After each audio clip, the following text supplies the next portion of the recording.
కదిలే నది నీవైతే కడలి ఒడిని నేనవుతా. లేత కొమ్మ నీవైతే చిగురు తాకు నేనవుతా. కొంటె అలవు నీవైతే కంటి పాప నేనవుతా. వాన జల్లు నీవైతే పూల ఋతువు నేనవుతా.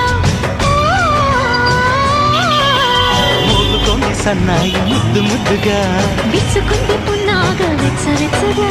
పరవశము పరవరము మరు జన్మకు స్వాగతం.